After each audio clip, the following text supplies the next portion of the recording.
So this is the Sources report, and it's probably the most famous of all the HubSpot reports. And for a while, I think it was the only report HubSpot had.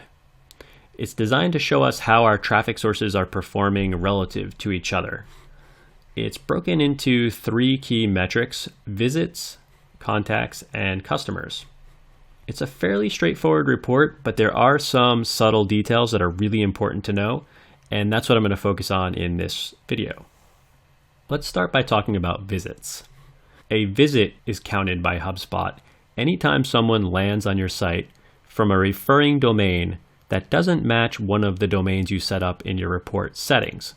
So for example, let's say somebody searches in Google, and on the search results page, they find a link to your site and they click it. They arrive at your site, and the HubSpot tracking code kicks in and looks at the referring domain.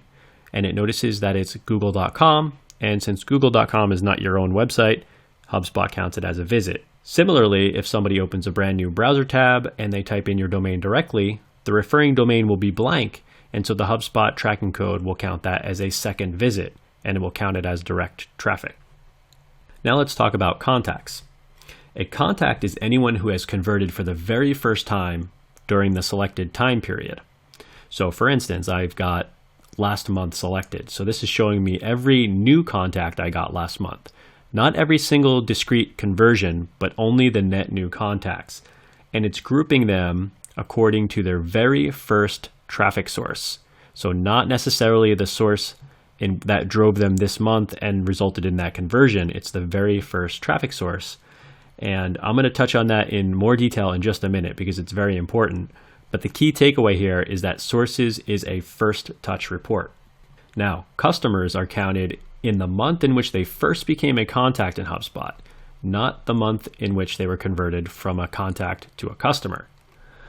That's really counterintuitive, so let's talk about an example. Let's say you're marketing to a big account like Nintendo, and you run a really big targeted ad campaign in the beginning of the year. It's successful and you end up converting 10 new contacts in January and 10 new contacts from Nintendo in February. The year goes by, and then eventually in December, you close Nintendo. They become a customer. HubSpot is not going to count those 20 customers in your December Sources report. It's going to credit it back to January and February because that's when you actually converted them as contacts for the first time. It's a little bit confusing, but I understand what HubSpot's doing here.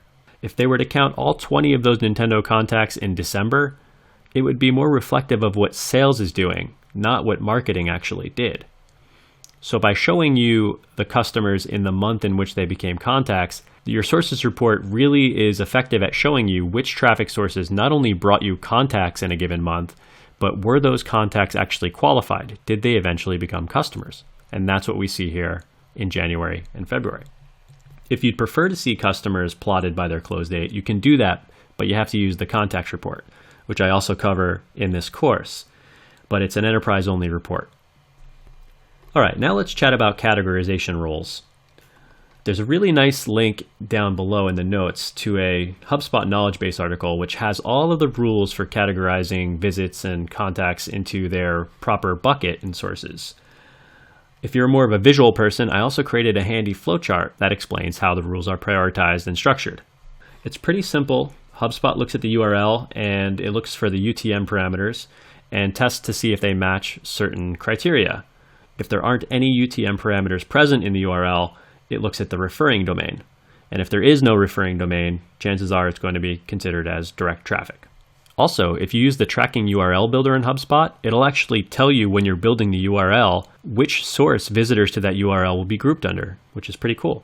There are a few things that Sources isn't able to show us, and for that I turn to Google Analytics.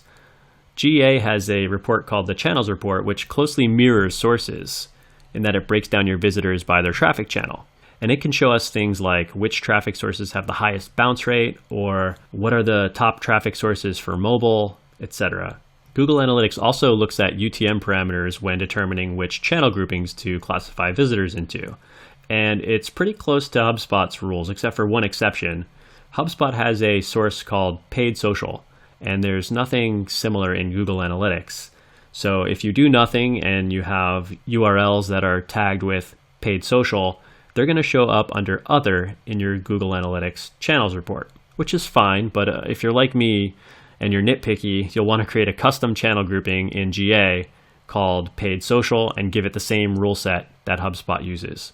One question I get all the time that's worth bringing up is, should my Google Analytics data match my HubSpot reports? And to that I would say, no.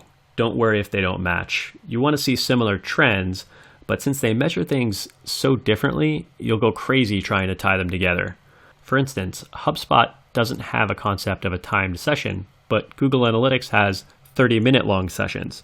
So what that means is if somebody's on your site and they're idle for longer than 30 minutes, they come back to their computer and they click on a link within your site, even though they haven't left and come back, Google Analytics restarts the session and counts it as another visit, when HubSpot does not, counts it as one visit.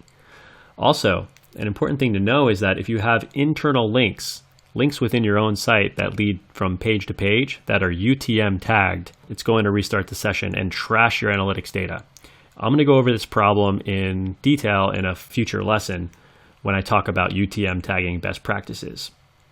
All right, the last thing I want to talk about is when first touch is not always the best touch. And the best way to show you what I'm talking about is through an example.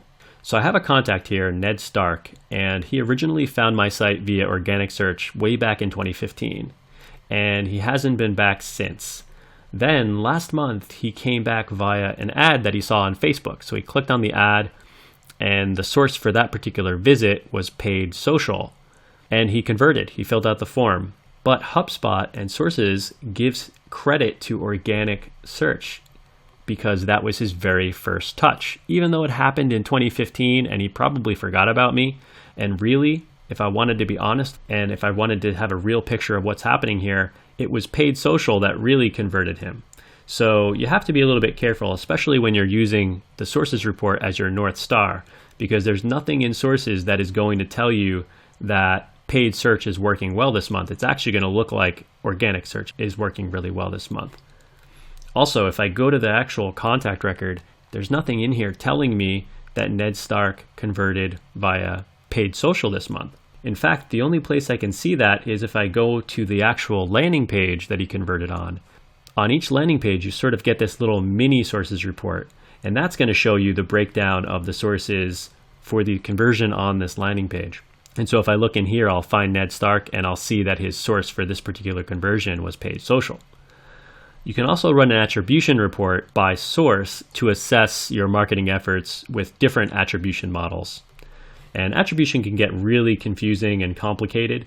So we're going to cover things like multi-touch attribution and multi-contact attribution later in the course. So to summarize, Sources is a great place to start when you're trying to get a handle on what's working and what isn't, especially for B2C companies where first touch reigns supreme.